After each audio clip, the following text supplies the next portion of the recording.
Question 1. Which of the following could be classified as discrete data?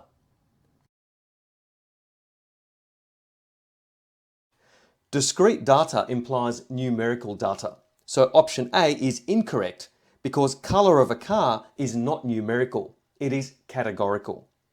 Now, discrete data comes from counting things or counting in set steps. So if we have a look at options B and C, time taken to swim 200 meters and temperature of an ice block do not come about from counting things. It is measured on a smooth scale and can be any number of decimal places. So looking at option D, number of students in a class, well, that data comes from counting the number of students in a class, and they can't be fractions or decimals. Therefore, the correct answer is option D.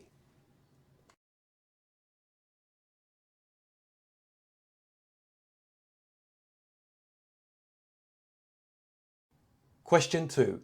Mario drives from his home to his friend's house. He watches a movie at his friend's house and then drives home. Which distance time graph best represents Mario's complete journey?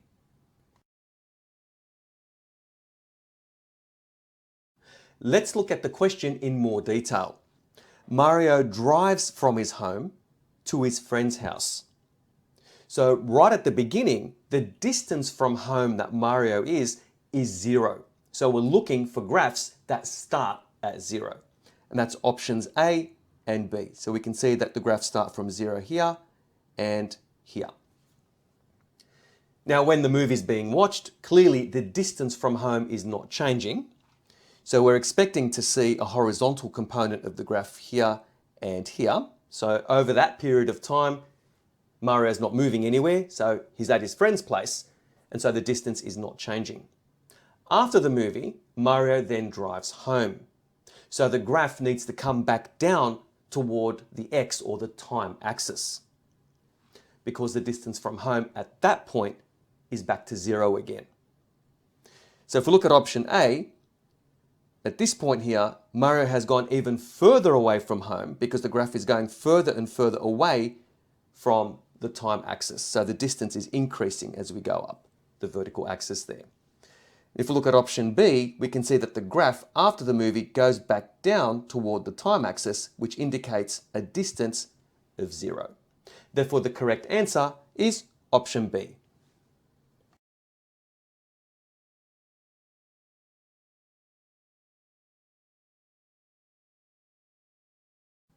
Question 3. Consider the network diagram. Which vertex has degree 4? The points A to F are known as vertices or nodes. And degree represents the number of connections at each particular node. Now the question is, which vertex or node has degree 4? In other words, which of these points, A through to F, has 4 connections?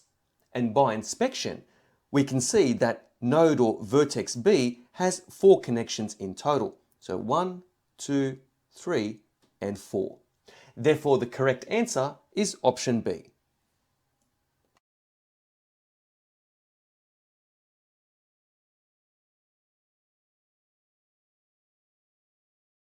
Question 4.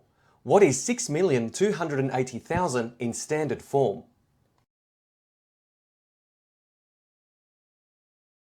Standard form implies scientific notation, which is an ordinary decimal number between 1 and 10 multiplied by 10 to the power of an integer.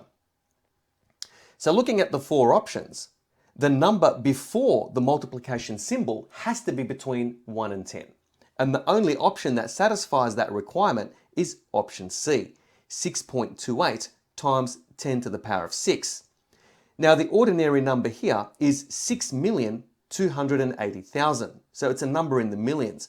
And again, that implies multiplying by 10 to the power of 6. So the correct answer is option C.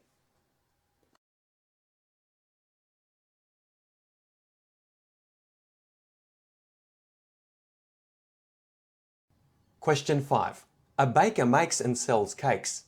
The straight line graphs represent cost, C, and revenue R in dollars, and n is the number of cakes. What profit will the baker make by selling 6 cakes? The vertical distance between cost and revenue represents the profit. Now, this zone here is the profit zone because revenue is above cost. This zone here is the loss zone because revenue is below cost. At this point, this is the break-even point. So that's where zero profit is made, but also zero loss is made as well. So that's why it's called the break-even point. And that occurs when the baker sells 4 cakes. Now the question is asking for the profit that the baker makes by selling 6 cakes. So if we locate 6 on the horizontal axis and project upwards and then find the vertical distance between cost and revenue, so that's between 50 and 60. So it costs $50 to make 6 cakes, but the baker sells those 6 cakes for $60. So the difference between $50 and $60 is $10, and that represents the profit made. Therefore, the correct answer is option A.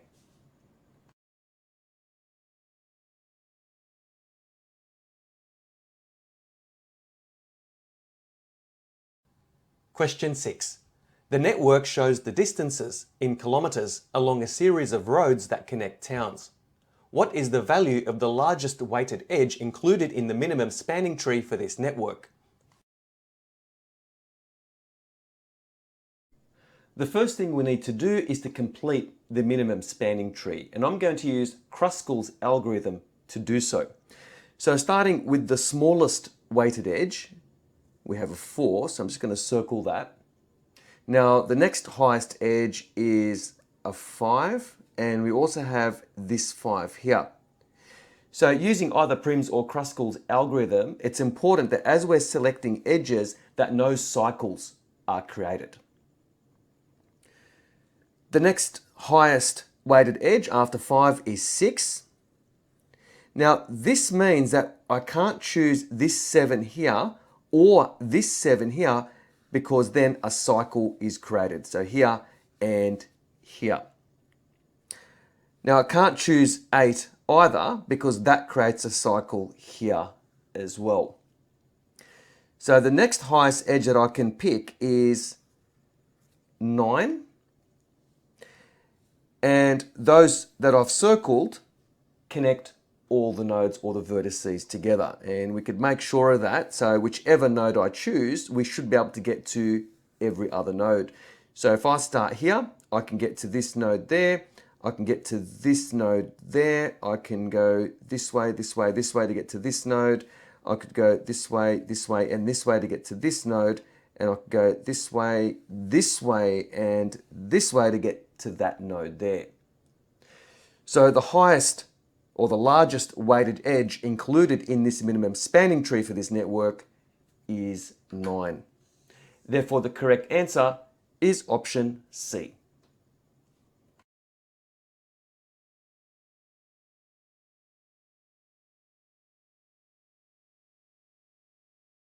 Question 7. A biased die is made from this net. The die is rolled once. What is the probability of rolling a 2?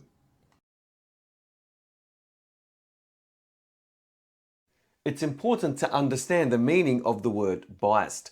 That means all outcomes do not have the same chance of occurring.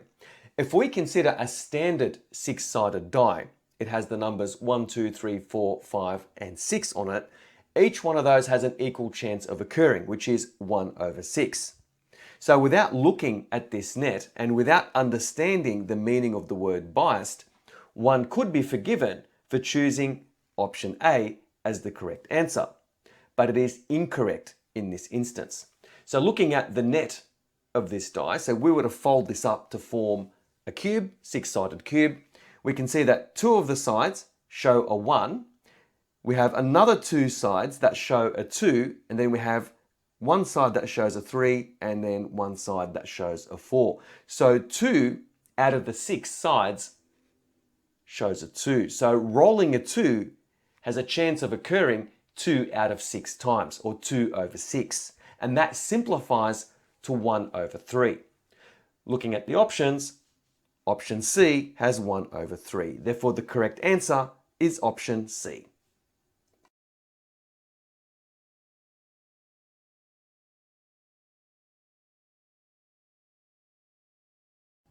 Question 8. A spinner made up of 4 colours is spun 100 times. The frequency histogram shows the results. Which of these spinners is most likely to give the results shown?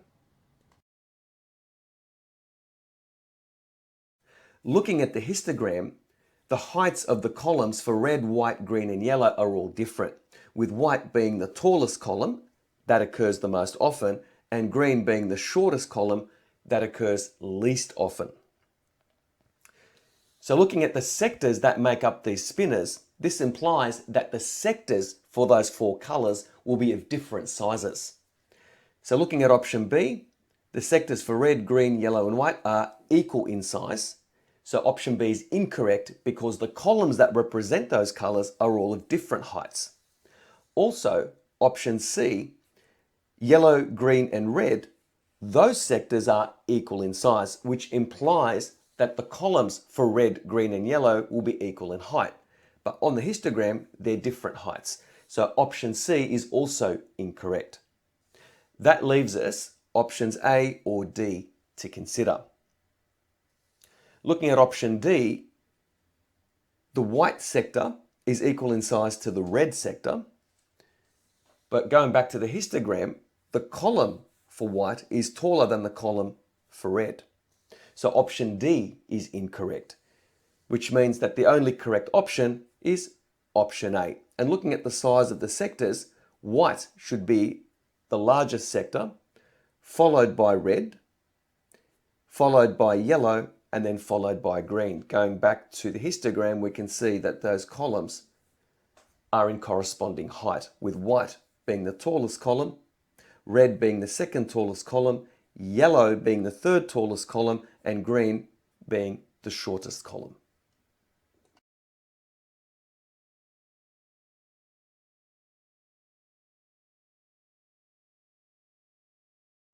Question 9. An amount of $90,000 is invested at 4% per annum, compounded quarterly. Which expression gives the value of this investment in dollars after 6 years?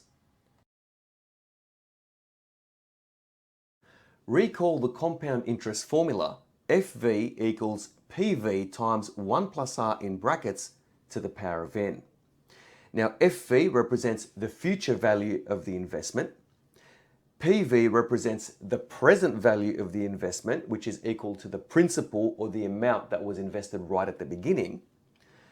R represents the compound interest rate per period, and N represents the total number of compounding periods. Now looking at the question, we have $90,000 invested at 4% per annum, and it's compounded quarterly, which means compounded 4 times per year. So the $90,000 is our present value. And if you look at the options, all 4 options have 90,000 at the beginning. So that's not a differentiator. What's different in all 4 options is the value of R and the value of N. So R represents the compound interest rate per period. Now it's quoted at 4% per annum, so that's per year, but it's compounded quarterly, so that's 4 times per year. So the compound interest rate per quarter is found by taking 4% or 0.04 as a decimal and then dividing that by 4, and we get 0.01. So either option C or option D would be correct. Now we need to work out the total number of compounding periods. So the total number of years that this investment goes for is 6 years, and it's compounding 4 times per year. So N represents the total number of compounding periods. So we have 4 compounding periods per year, or 4 quarters per year, multiplied by 6 years, and we get 24 compounding periods. Therefore, the correct answer is option D. 90,000 times 1 plus 0.01 in brackets to the power of 24.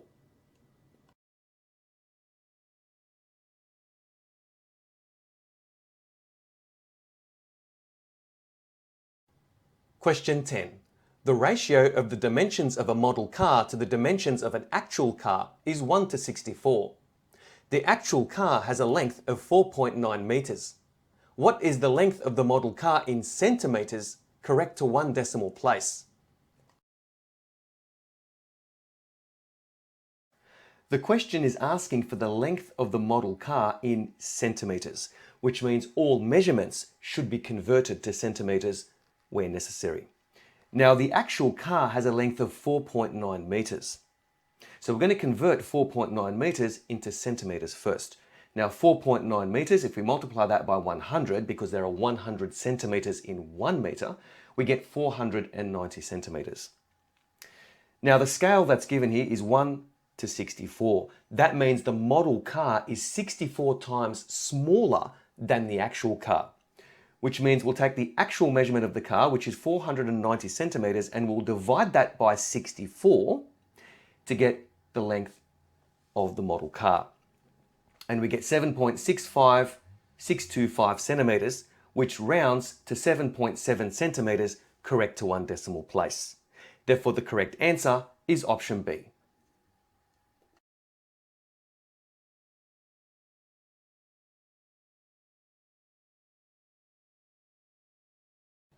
Question 11. Consider the composite shape shown.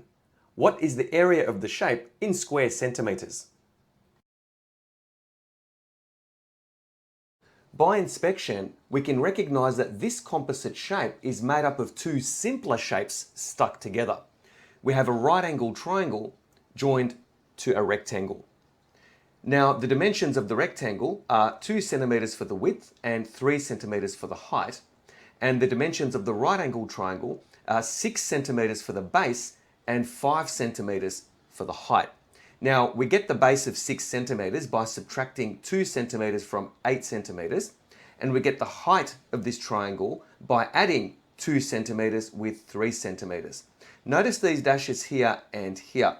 The width of the rectangle, 2 centimeters, is equal to the length of this segment here, which is also 2 centimeters, which is why 2 plus 3 gives us the height of this triangle. So to get the area of this composite shape, I've written it down here. The area is equal to the area of the triangle plus the area of the rectangle. And to get the area of the triangle, we use the area rule for the triangle. That is half times base times the perpendicular height. So that's half times 6 centimeters times 5 centimeters plus the area of the rectangle, which is 2 times 3. Now, half times 6 times 5 is equal to 15, and 2 times 3 is equal to 6. So adding those two values together, we get 21 square centimeters.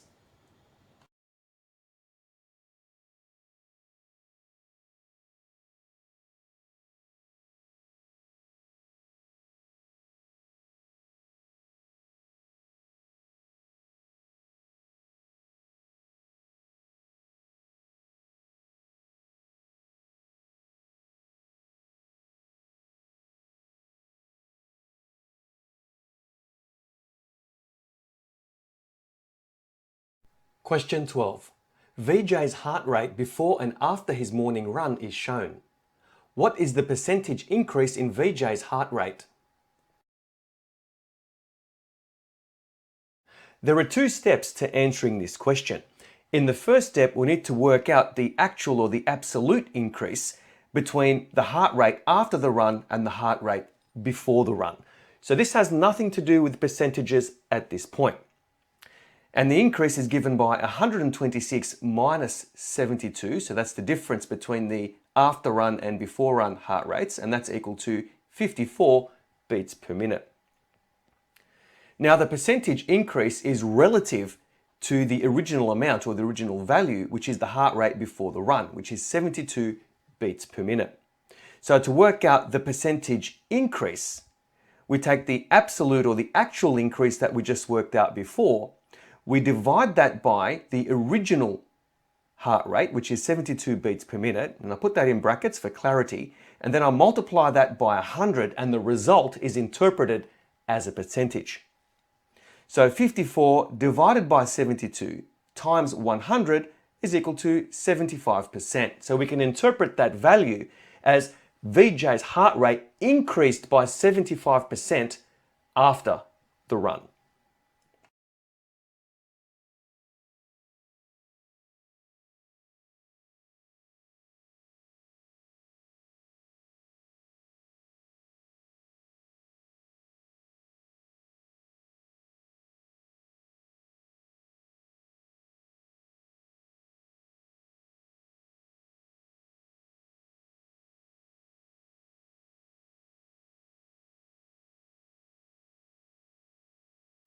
Question 13.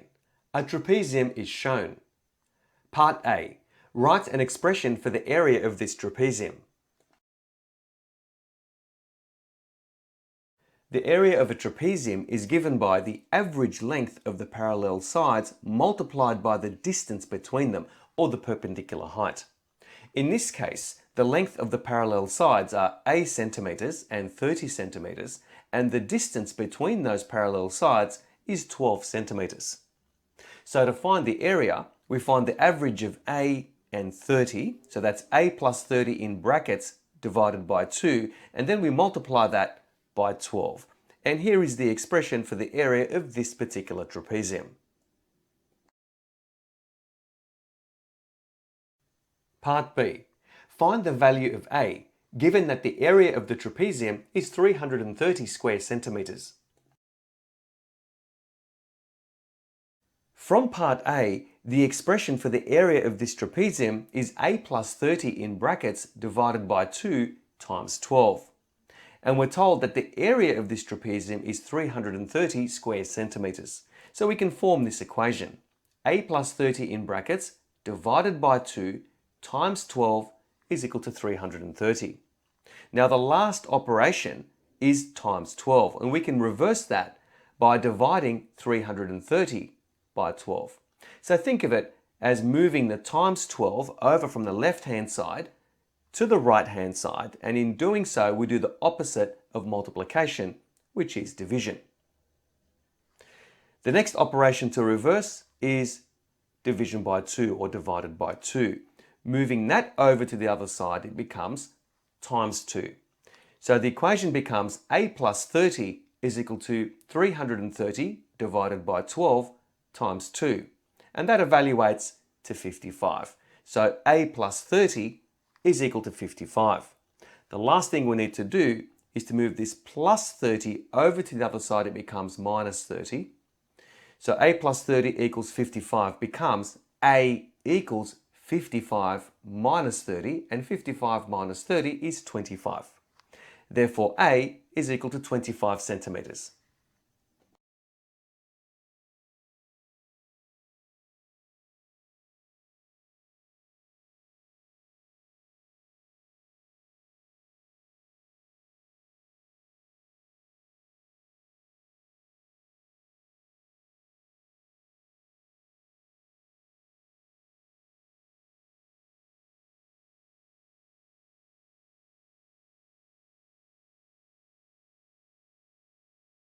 Question 14.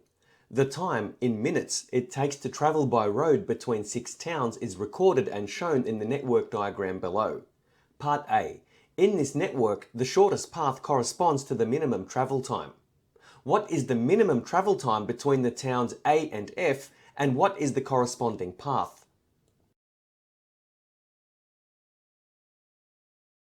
There are two possible paths from town A to town F.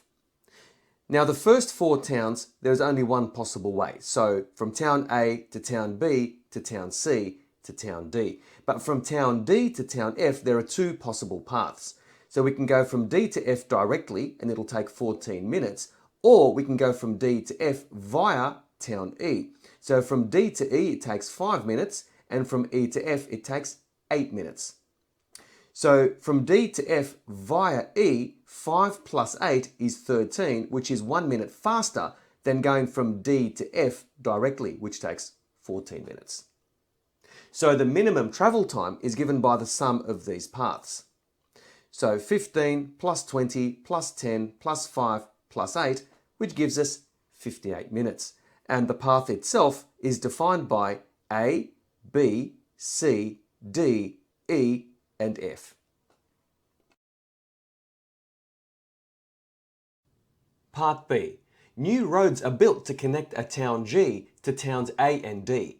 The table gives the times it takes to travel by the new roads. Add the new roads and times to the network diagram below. From the table, we can see that town A connects to town G and it takes 8 minutes to travel from town A to town G. And that's shown here by connecting A and G on the network diagram. And I've written the time that it takes to go from A to G, and that's why this 8 is here. To go from town G to town D, so that's from this point here to this point there, it takes 22 minutes, and that's shown also on the network diagram.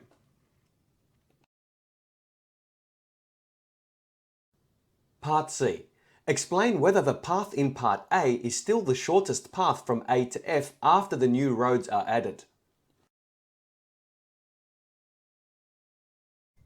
The path in Part A is no longer the shortest path, since A, G, D, E, F, so that's A to G to D to E to F, is now the shortest path at 43 minutes. So 8 plus 22, that's 30 minutes, plus 5, that's 35 minutes, plus 8 gives us 43 minutes.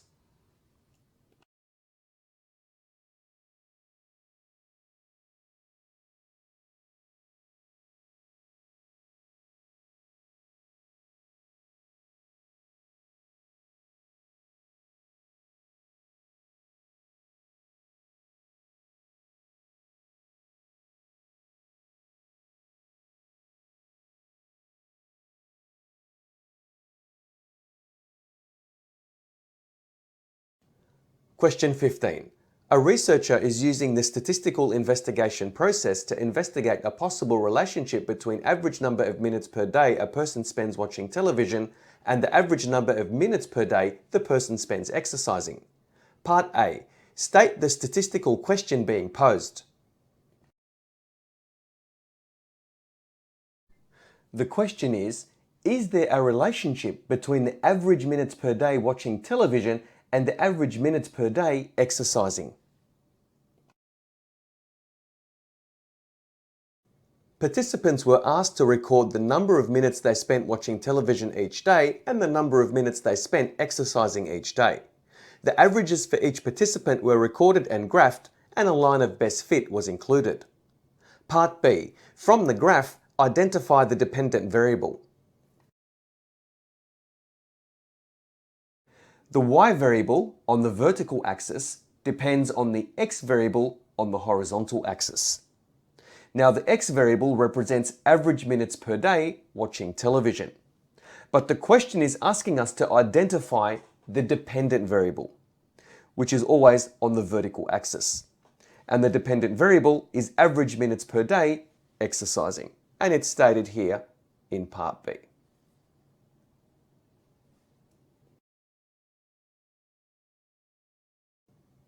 Part C. Describe the bivariate dataset in terms of its form and direction.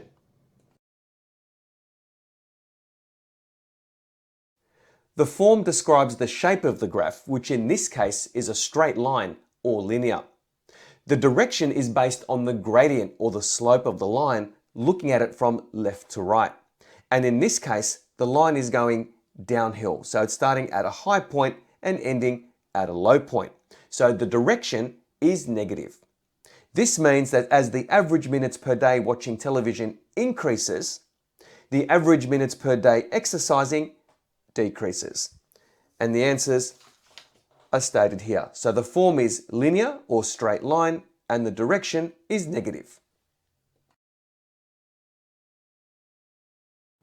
Part 4. The points 0,70 and 60,10 lie on the line of best fit. By first plotting these points on the graph, find the gradient and the y-intercept of the line of best fit. We'll start by plotting the points 0,70 and 60,10 on the graph. Here is the point 0, 70, and this represents the y-intercept. So that's the point where the line of best fit crosses the y-axis. And here is the point 60, 10. Always remember that the first number in a pair of coordinates represents the x, or the horizontal coordinate, and the second number represents the y, or the vertical coordinate. To determine the gradient or the slope of the line, noting that the direction is negative, so the gradient will be negative, we use the formula gradient equals rise divided by run, or rise over run. Now the rise is the difference in the heights between the two dots, or the 2 points that we just plotted, and the run represents the difference horizontally between the 2 points that we plotted. Now looking at the difference in height, starting from the left-hand point, because we always determine the gradient from left to right, starting at 70, ending up at 10, so it's losing 60 units. So the rise is negative 60. So just imagine you're on the 70th floor of a building and you're going down to the 10th floor in the vertical direction. So we're going down 60 floors. Now horizontally, this point here is at 0, this point here is at 60, so we're traveling along horizontally 60 units. So I've shown the working out here. Gradient equals rise divided by run. We found that the rise is negative 60, and we're dividing that by a run of positive 60, and that equals negative 1. And we saw earlier that the y-intercept is equal to 70. Now, as a side note, if we were asked to express the equation of the line in gradient intercept form, that is, in the form y equals mx plus c, it would look like this. Y is equal to negative x plus 70. Part E. Explain why it is not appropriate to extrapolate the line of best fit to predict the average number of minutes of exercise per day for someone who watches an average of 2 hours of television per day. The question mentions average of 2 hours of television per day. But if we look at the graph, and in particular look at the label on the horizontal or the x-axis, they mention average minutes per day watching television. So we need to convert the 2 hours into minutes. Now there are 60 minutes in an hour. So 2 hours, if we multiply that by 60, gives us 120 minutes. So if we go back to the graph, and if we follow the line of best fit along, at 70 minutes per day watching television, that corresponds to 0 minutes per day exercising. If we continue the line further, we can see that the line goes below the x-axis, which indicates a negative number of minutes per day exercising. And that doesn't make sense. So from the graph, 120 minutes of watching television gives a negative number of minutes exercising, which is invalid.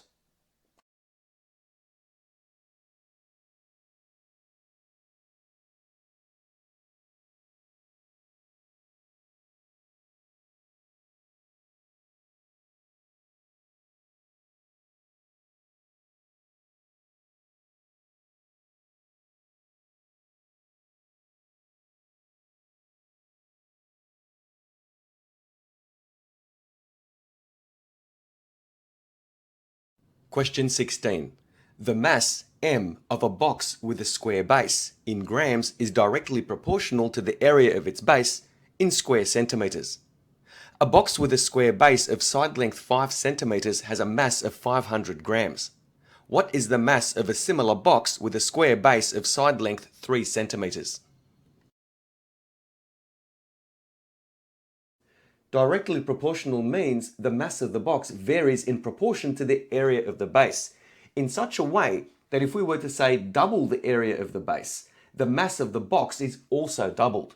If we were to halve the area of the base, then the mass of the box is also halved, in accordance with the direct variation equation, m is equal to k times a, where m is the mass of the box, K is the constant of proportionality and A is the area of the base of this box.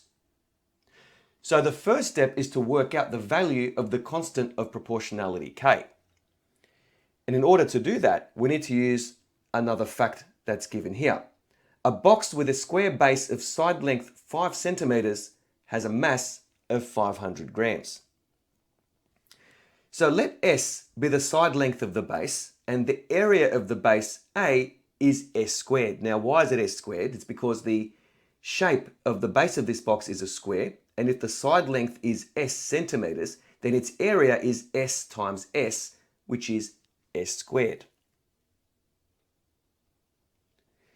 So if M is equal to K times A, and we know that A, being the area of the square, is S squared, we can rewrite the direct variation equation as M equals K times S squared. Now when the side length S is equal to 5, the mass of the box is 500. So 5 centimeters, 500 grams. So substituting 5 for S here and 500 for M here, the equation becomes 500 is equal to K times 5 squared. Now 5 squared is 25, and the equation is 500 is equal to K times 25. So in order to find the value of K, we divide 500 by 25. Now it's a division because K is being multiplied by 25, and the opposite of multiplication is division. So K is equal to 20.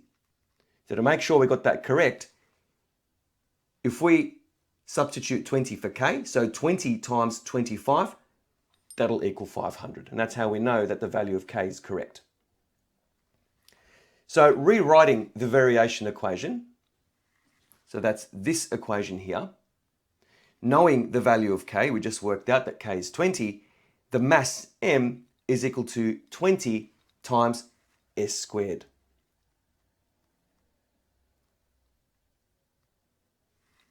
So to answer the question, what is the mass of a similar box with a square base of side length 3 centimeters?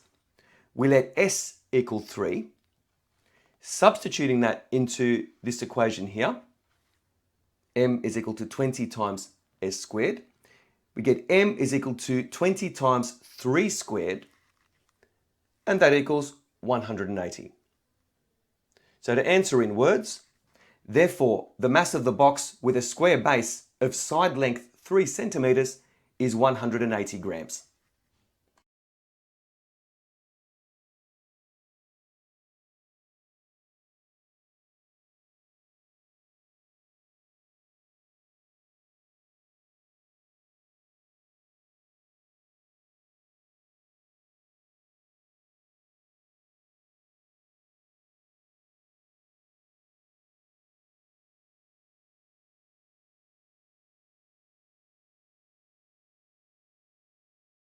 Question 17. Paint is sold in 2 sizes at a local shop. 4-litre cans at $90 per can and 10-litre cans at $205 per can. Mina needs to purchase 80 litres of paint. Calculate the amount of money Mina will save by purchasing only 10-litre cans of paint rather than only 4-litre cans of paint.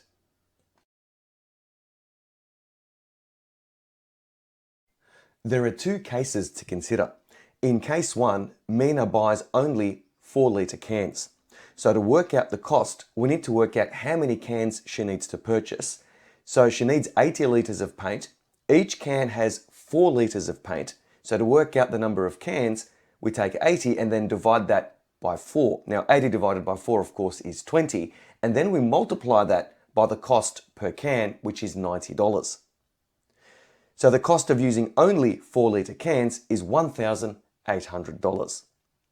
Now let's consider case 2. Mina uses only 10-litre cans. Now we know that the cost is going to be less, and that's because it's stated here. Calculate the amount of money Mina will save.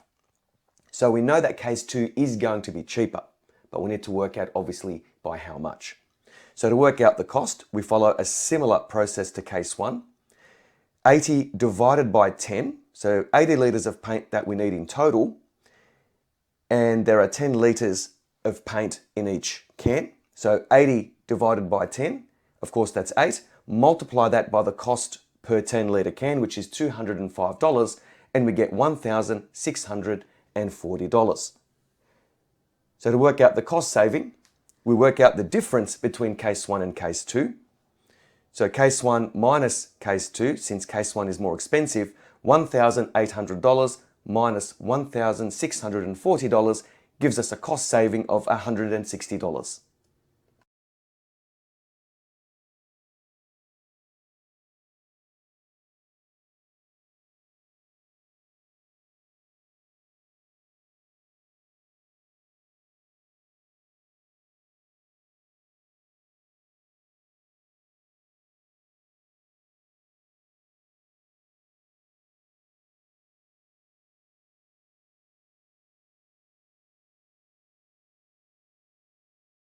Question 18. Ramon took 1.25 hours to travel the length of a freeway. The length of the freeway is 100 kilometers. Part A. Ramon's total travel time was made up of 20 minutes to travel to the start of the freeway, the time taken to travel the length of the freeway, and 35 minutes after exiting the freeway to get to his destination. What was the total time Ramon spent traveling? Give your answer in hours and minutes. The total travel time is the sum of the 20 minutes to travel to the start of the freeway plus 1.25 hours, which is the time taken to travel the length of the freeway, plus 35 minutes, which is the time taken exiting the freeway to get to his destination. Now we're asked to give the answer in hours and minutes. So we have minutes here. We have this value here, which is purely in hours, even though it's a decimal. And then we have minutes here. So we need to deal with this 1.25 hours first. So I'm going to convert that into minutes, because adding these values up, if they're in the same unit of measure, is certainly easier. Now 1.25 hours is 75 minutes. So we have 1 hour, which is 60 minutes, and then 0.25 of an hour, that's a quarter of an hour, that's 15 minutes. So 60 plus 15 gives us 75 minutes. So 20 minutes plus 75 minutes plus 35 minutes is 130 minutes in total. Now there's 60 minutes in an hour. There's 120 minutes in 2 hours. So 130 minutes is 2 hours, which gives us a remainder of 10 minutes. So that's 2 hours and 10 minutes, which is the total travel time. Alternatively, we could use a calculator and the degrees, minutes, seconds button here to enter in all 3 times. And we can do it this way. So I'm just going to move the calculator to one side just to make it a little bit easier to see all the values. Here we go. All right, so we'll type in 20 minutes, and the way we do that is we type in a 0 first, then we press the degrees, minutes, seconds button.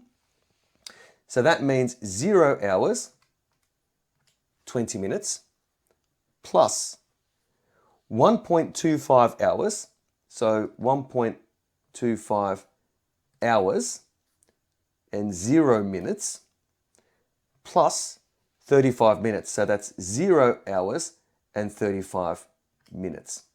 And we press equals, and we can interpret the answer directly. So we have 2 hours and 10 minutes, which corresponds to our solution here.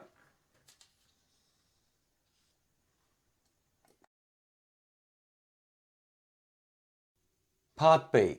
What was Ramon's average speed on the freeway?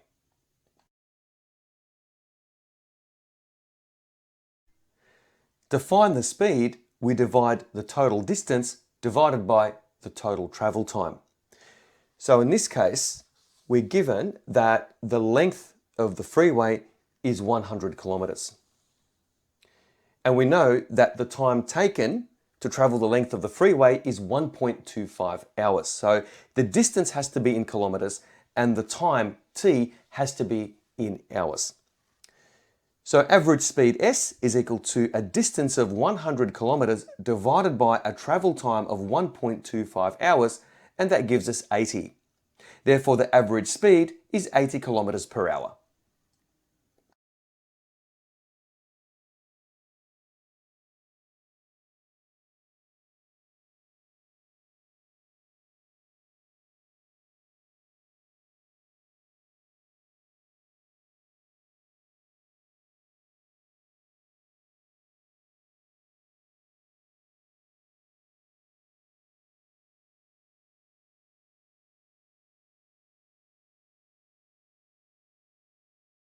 Question 19. At the end of the 2024-2025 financial year, Alex's taxable income was $148,600. Part A. The table shows the income tax rate for Australian residents for the 2024-2025 financial year. Using the table, calculate Alex's tax payable. The detail that we need to note is Alex's taxable income, which is $148,600.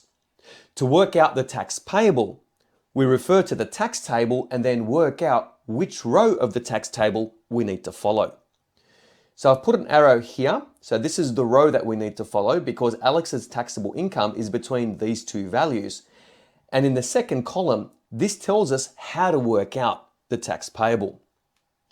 So it's $31,288 plus 37 cents for each dollar over $135,000. So we can interpret that as 37% of the amount above $135,000. And that's the first thing that I've worked out, in fact, is firstly, the amount above $135,000 is the difference between $148,600, so that's Alex's taxable income, and then take away from that $135,000, which gives us $13,600. So to work out the tax payable,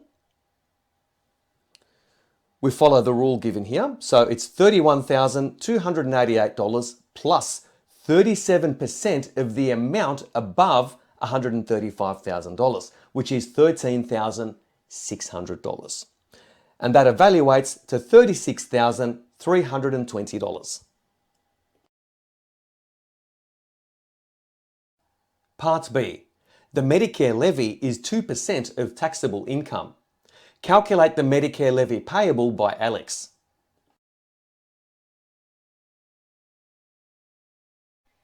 The Medicare levy is 2% of taxable income and Alex's taxable income is $148,600. So we only have to work out 2% of $148,600. So I've written the working out here. 2% or 2 over 100 times 148,600 gives us $2,972.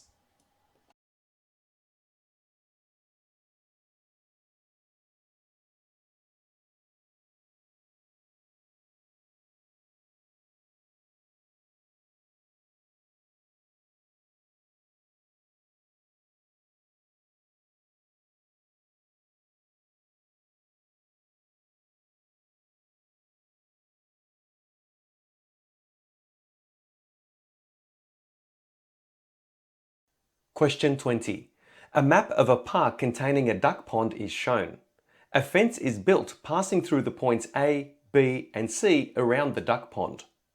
Part A. Using the scale provided on the map, calculate the length of the fence AB. Using the scale provided, we can see that 2 squares on the grid represents 10 meters in real life, or an actual length of 10 meters. So if 2 squares represents 10 meters, 1 square would represent 5 meters. So 5 plus 5 gives us 10 meters. Now the question is asking for the length of fence AB, so the actual length of the fence in real life, that is. And the number of squares between points A and B is 15. So if each square represents 5 meters in reality, the question is, what does 15 squares represent in reality? And I've shown the working out here. So 2 squares is equal to 10 meters, which means 1 square is equal to 5 meters. Now AB is equal to 15 squares, and each square is 5 meters, so 15 times 5 is equal to 75. Therefore, the length of fence AB is 75 meters. Part B. The length of AB is equal to the length of BC. Use Pythagoras' theorem to calculate the length of AC in meters. Give your answer correct to 3 significant figures. It's given that the length of AB is equal to the length of BC, and the question is asking us to use Pythagoras' theorem to find the length of AC. Now we have a right angle triangle here. Here is the right angle. So AC, being opposite the right angle, represents the longest side of the right angle triangle, which is the hypotenuse. Now from part A, the length of AB was 75 meters. And BC is equal to AB, so the length of BC is also 75 meters. We have the length of both short sides, and we want the length of the hypotenuse. So we'll use the plus or the addition formula of Pythagoras' theorem to find the length of AC. And here is the working out. So we have AB is equal to BC, which is equal to 75 meters.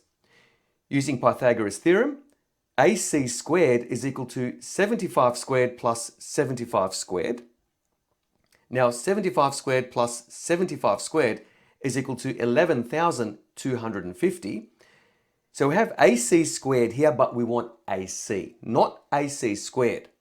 And clearly this value here is significantly larger than 75. We need to take the square root of this value here to find the length of AC. So AC is equal to the square root of 11,250, which is approximately equal to 106.066 and so on. I didn't show all the decimals there, but we're asked to round that value correct to 3 significant figures. Now the first significant figure is the 1.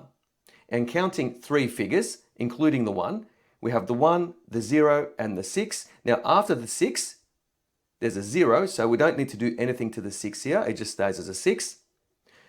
So this value here, correct to 3 significant figures, is 106. Therefore, length AC is equal to 106 meters, correct to 3 significant figures. Part C. What is the true bearing of point A from point C? The question is asking us to find the true bearing of point A from point C. So drawing a north-south axis through point C parallel to this axis here, we want this angle. So starting from north and moving in a clockwise direction until we reach line AC, this is the bearing or the angle that we're looking for. Now from north to south, that's 180 degrees. So south has a bearing of 180 degrees. If we continue all the way to line BC, point B is due west of point C, and that has a bearing of 270 degrees. So the bearing of point A has to be somewhere between 180 degrees and 270 degrees. But we need to work that out precisely. Note that we have a right angle triangle here. There's our right angle, and we have 2 known sides.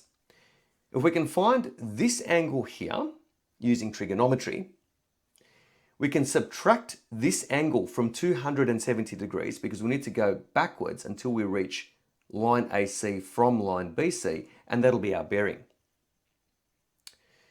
So if this is the angle that we want to find, this line here would be the adjacent side, this line here will be the opposite side. So tan, or the tangent ratio, will be needed to find the size of angle C. So recall SOHCAHTOA, TOA, the tan ratio is opposite over adjacent.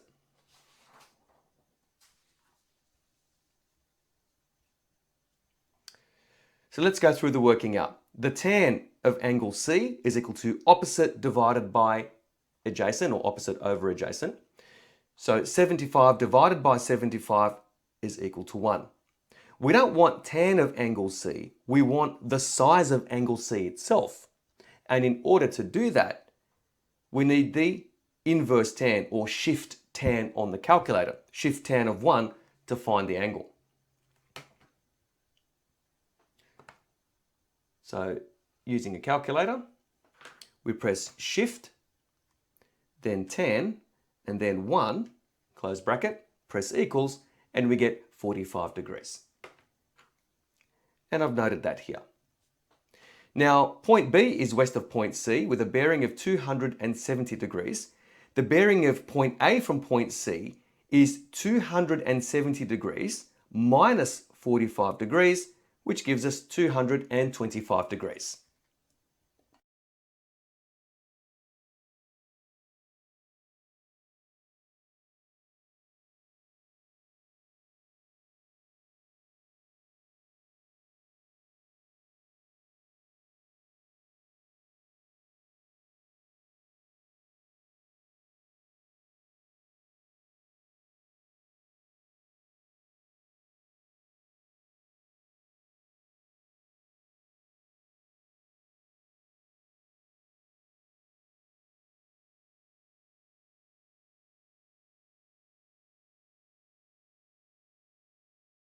Question 21.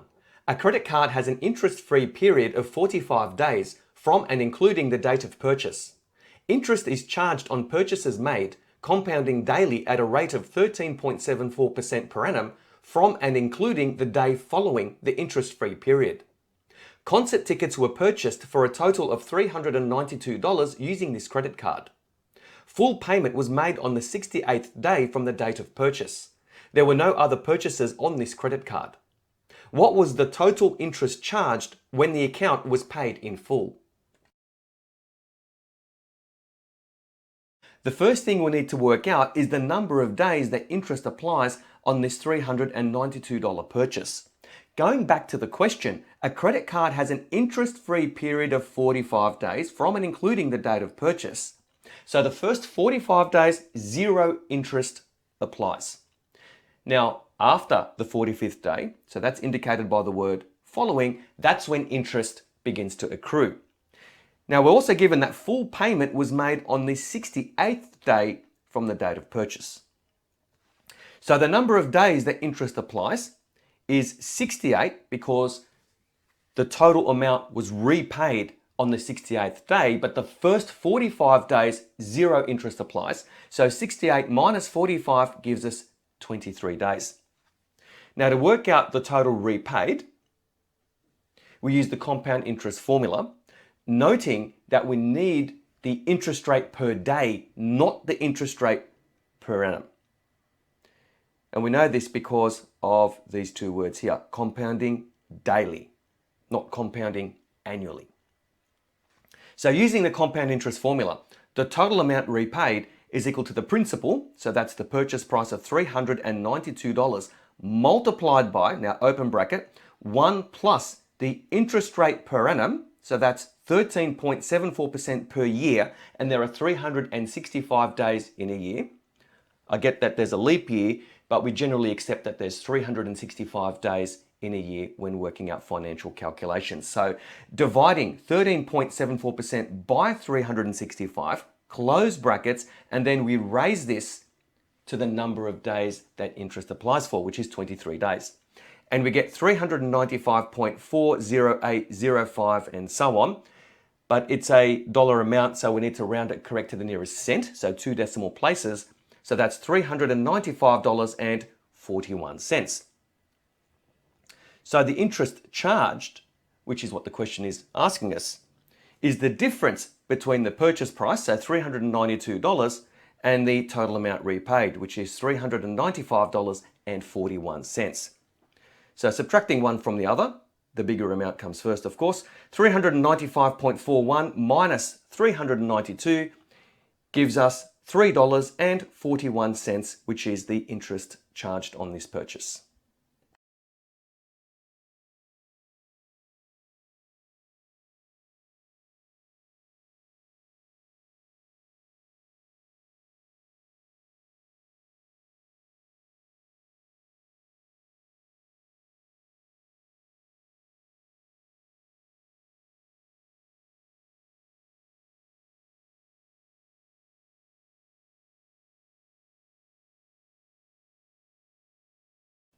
Question 22.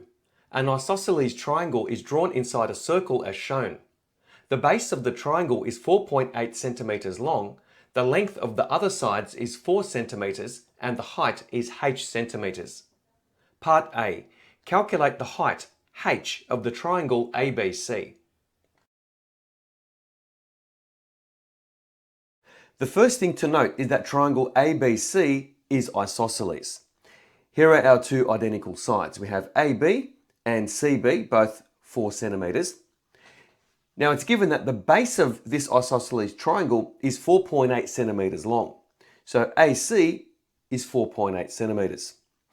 Now the perpendicular line to AC, so in other words the height of triangle ABC, divides this isosceles triangle perfectly in half. In fact, we divide it into two equal or identical right angle triangles, and the base of these right angle triangles are 2.4 centimeters each. Because like I said before, this vertical line or this perpendicular divides AC perfectly in half. AC is 4.8 centimeters. 4.8 divided by 2 is 2.4 centimeters. Now the question is asking us to find or calculate the height h of triangle ABC. So if we consider one of these right angle triangles, let's say for example AB and H, AB would be the hypotenuse of this right angle triangle, which is the longest side. And this side here, so half of AC, so 2.4 centimeters, the base of that right angle triangle is one of the short sides. So H is the other short side. And because we're dealing with a right angle triangle, we can use Pythagoras' theorem. But rather than using the addition formula, we're going to use the subtraction formula because we're finding the length of a short side. So using Pythagoras' theorem, h squared is equal to the hypotenuse squared minus the other short side squared. So h squared is equal to 4 squared minus 2.4 squared. Evaluating the right hand side, so just use your calculator, we get h squared is equal to 10.24. But of course we don't want h squared, we want h. In order to do that, we take the square root of 10.24.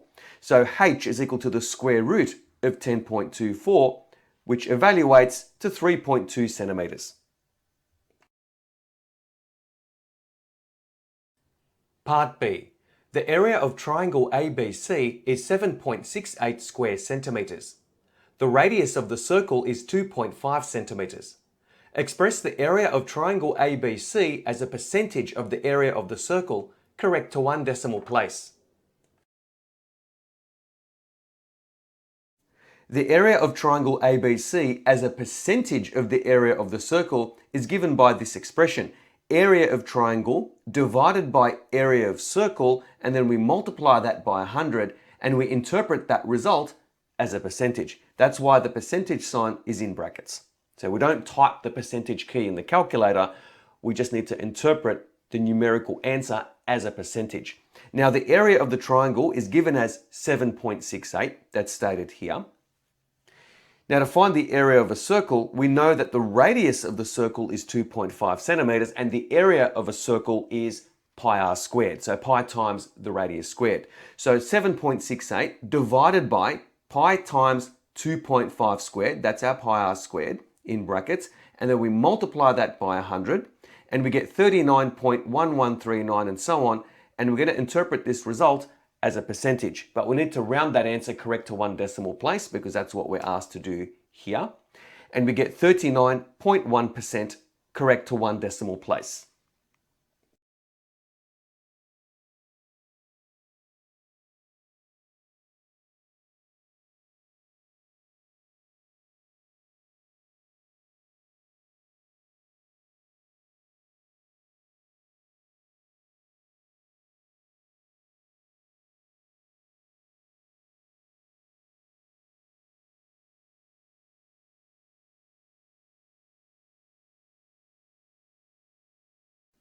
Question 23. It costs $465 to register a passenger car and $350 to register a motorcycle. Let P equal the number of passenger cars and B equal the number of motorcycles. Write two linear equations that represent the relationships below. There are 11 times as many passenger cars as motorcycles. The total registration fees for passenger cars and motorcycles is $494 million. Let's look at the first dot point. There are 11 times as many passenger cars as motorcycles. This means for each motorcycle, there are 11 cars. So we multiply the number of motorcycles by 11. Now B represents the number of motorcycles. So 11 times B is equal to P, where P represents the number of passenger cars. Rewriting this equation, so P is the subject, and we don't have to show the time symbol. We write it as P is equal to 11B. Let's look at the second dot point. The total registration fees for passenger cars and motorcycles is $494 million. Now, 494 million can be written as 494 followed by 6 zeros. That's 494 million. Now, recall, so going back to the start of the question, that it costs $465 to register a passenger car and $350 to register a motorcycle. So for every passenger car, so for every P, we have to multiply that by $465. And for every B, which represents the number of motorcycles, we've got to multiply that by 350.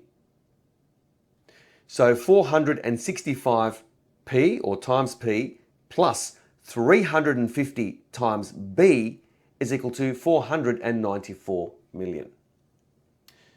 So to summarize,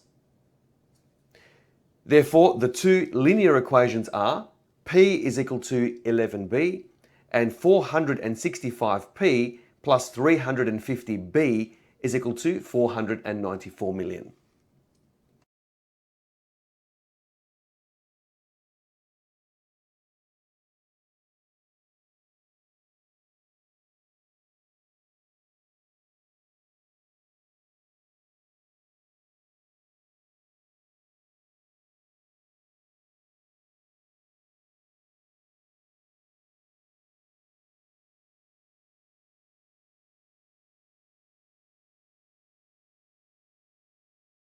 Question 24. A used car has a sale price of $24,200. In addition to the sale price, the following costs are charged. Transfer of registration of $50 and stamp duty, which is calculated at $3 for every $100 or part thereof of the sale price. Cat borrows the total amount to be paid for the car, including transfer of registration and stamp duty. Simple interest at the rate of 6.8% per annum is charged on the loan. The loan is to be repaid in equal monthly repayments over 3 years. Calculate Cat's monthly repayment. The first thing we need to work out is the total amount borrowed, which consists of adding the sale price of the car, which is $24,200, plus the transfer of registration, which is $50, and that's stated here, plus the stamp duty. Now to work out the stamp duty, we follow the instructions on the second dot point here. Stamp duty is calculated at $3 for every $100 or part thereof of the sale price. So taking this value here, $24,200, we want to work out how many lots of $100 is equal to $24,200. So dividing this value by 100, $24,200 can be written as 242 lots of, or times, $100. And for every $100, the stamp duty is $3. So there are 242 lots of $100, so that's why the stamp duty here is 242 times $3. So adding these three values up, we get $24,976. The next thing we need to work out is the interest charged on this simple interest loan. So using the formula I equals P times R times N. Now P, which is the principal, is this value here, 24,976. Now the simple interest is charged at a rate of 6.8% per annum, and it's over 3 years, and that's stated here. So the interest charged, I, is equal to the principal, 24,976 times 6.8%, or 6.8 over 100, times 3. And that equals 5,095.104, which rounds to $5,095.10, correct to the nearest cent. The next thing we need to work out is the total value of the repayments. So we take the principal, so that's the amount borrowed, which is $24,976, and then we add on to that the interest that is charged, which is this value here, so $5,095.10, and we get $30,071.10. So lastly, to work out the monthly repayment, we take the total value of the repayments, and it's over 3 years, so we divide that by 3, but because it's monthly, we divide that again by 12, since there are 12 months in a year, and we get 835.3083 and so on, which rounds to 835.31 or $835.31.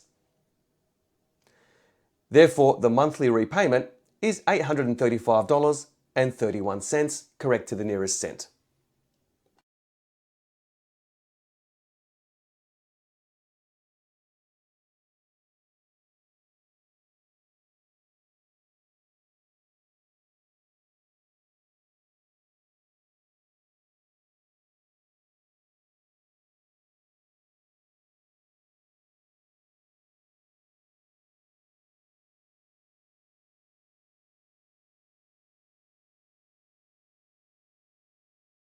Question 25. Bobby plans to invest $25,000 for 10 years and is offered 2 investment options. Option A earns interest at a rate of 5% per annum, compounding monthly. And option B earns simple interest at a rate of 8% per annum. Which investment option will provide Bobby with the best return value at the end of 10 years? Justify your answer with calculations. Let's consider option A. Now option A involves compound interest, so we'll need to use the compound interest formula to find the value of the investment after 10 years.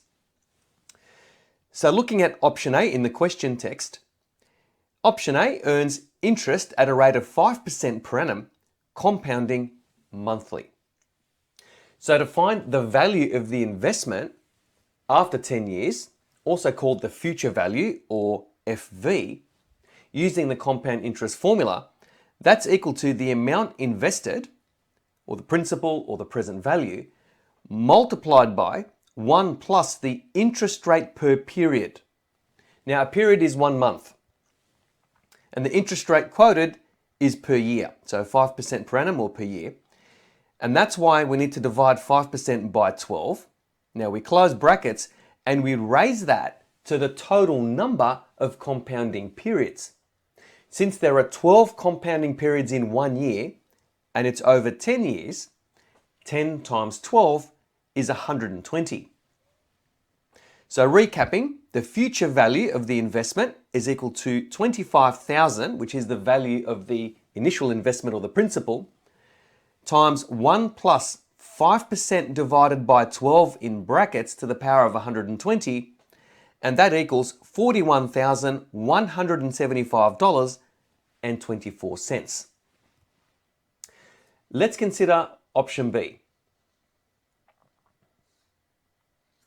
Now option B involves simple interest. So let's work out the interest earned on this investment of $25,000.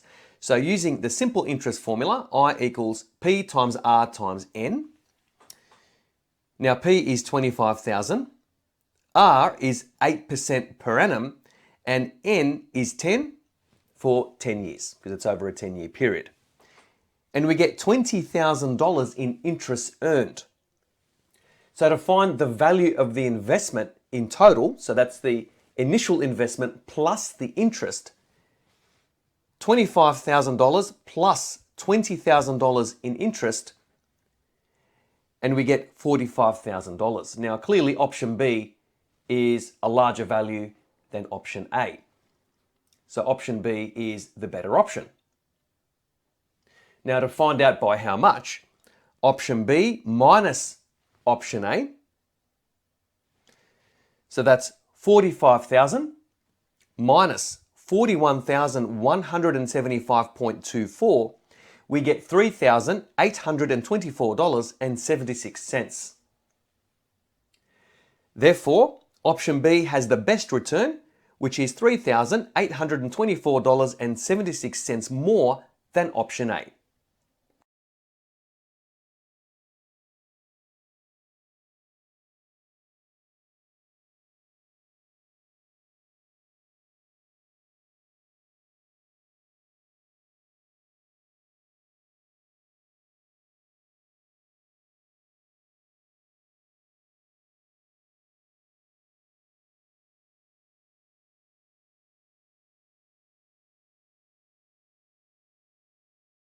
Question 26. A scale of 1 to 50 is used to draw a rectangular area on a 2 mm grid as shown. The actual rectangular area is to be tiled. The tiles cost $150 per square metre, and the tiler orders 15% extra tiles to allow for cutting and breakage. The tiler charges $90 per hour and will take 20 hours to complete the tiling. Calculate the total cost of the tiles and tiling. Give your answer to the nearest dollar. The shaded rectangle on this diagram represents the area to be tiled. Now, using the 2 mm grid provided, the length of the shaded rectangle on this diagram is 104 mm and the width is 96 mm. Now, we're told that a scale of 1 to 50 has been used to draw this rectangular area. That means the actual length and width of this rectangle is 50 times as large as these measurements that we just found. So to find the actual length, we take the length on the diagram, so that's 104 millimeters, and we multiply that by 50, and that gives us 5,200 millimeters, which is equal to 5.2 meters. And to get the actual width of the area to be tiled, we take the width on the diagram that we just measured, so 96 millimeters, multiplying that by 50, we get 4,800 millimeters, which is equal to 4.8 meters. Now to get the total tiling area, which includes the 15% extra, because that's what we're told here, we take the length, multiply it by the width in meters, so 5.2 meters times 4.8 meters, and then we multiply that by 115%, which represents a percentage increase of 15%. So that's the 15% extra tiles that's been ordered. And that gives us 28.704 square meters. So to find the cost of the tiles, we take the area of the tiles ordered, so that's 28.704 square meters, multiplied by the cost per square meter, which is $150 per square meter. And we get $4,305.60. And to find the cost of the tiler, or the labor charge, the tiler is going to take 20 hours to tile this area, and the tiler charges $90 per hour. So 20 times 90 is $1,800. So to find the total cost, we just add these two values together. So total cost is $4,305.60 plus $1,800, which is equal to $6,105.60, which equals $6,106, correct to the nearest dollar.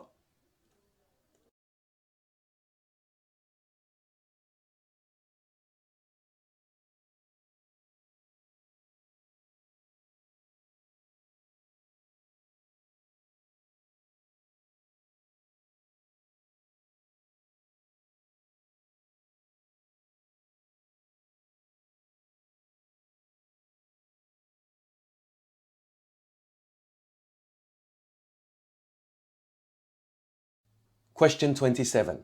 The graph shows the salvage value of a car over 5 years. The salvage values are based on the declining balance method. By what amount will the car's value depreciate during the 10th year? Looking at the graph, and in particular, looking at the value of the car at year 0 and year 1. Now at year 0, the price of the car was $55,000, so that's the original purchase price of the car. Now at year 1, or 1 year after the car was purchased, the value of the car is $44,000. So clearly, the car has lost or depreciated in value by $11,000. And I've stated that here. The car loses $11,000 in the first year.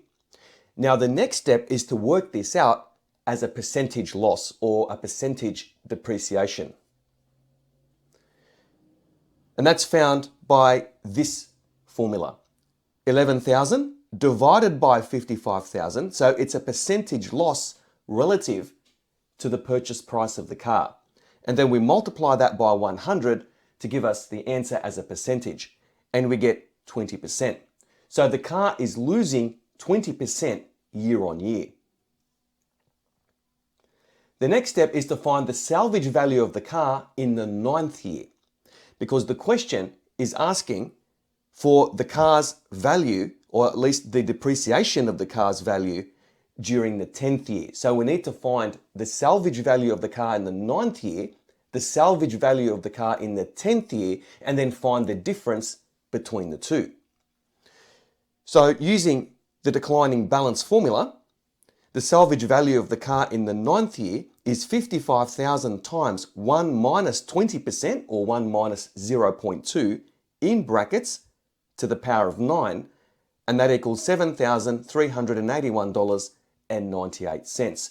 So in other words, if the car was sold at the end of the 9th year, this would be the value of the car. Now to work out the salvage value of the car in the 10th year, we use the same declining balance formula. 55,000 times 1 minus 20%, or 1 minus 0.2, in brackets to the power of 10, because it's 10 years, and we get $5,905.58. So to find the value lost in the 10th year, we take this value here, and then we subtract from that this value here. So the difference between the 9th year and the 10th year. So the value lost in the 10th year is 7,381.98 minus 5,905.58, and we get $1,476.40.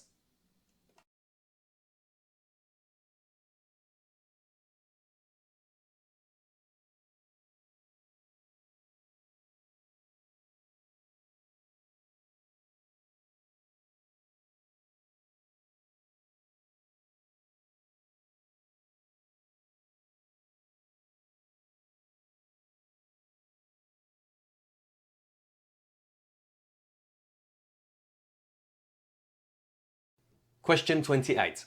The table provides information about a $2 coin and a $5 note. Part A.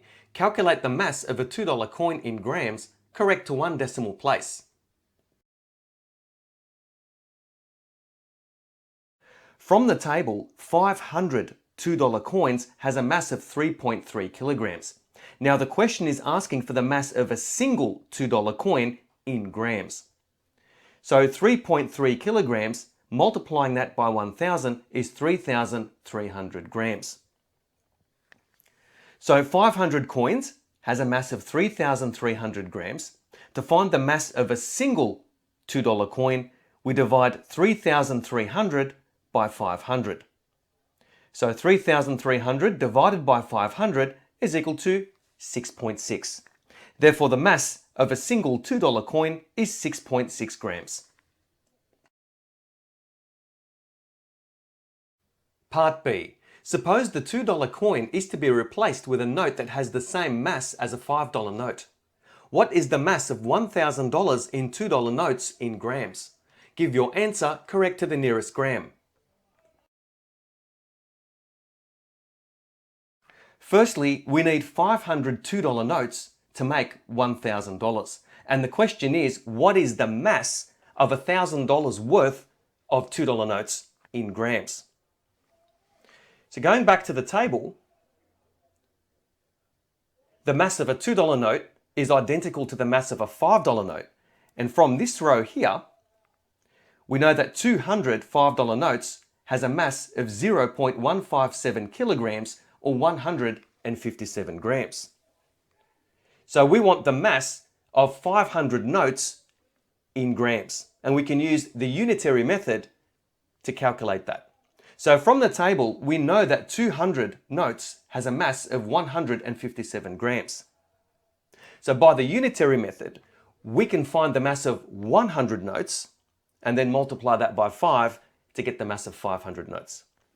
So if 200 notes has a mass of 157 grams, dividing both of these values by 2, we get the mass of 100 notes is 78.5 grams.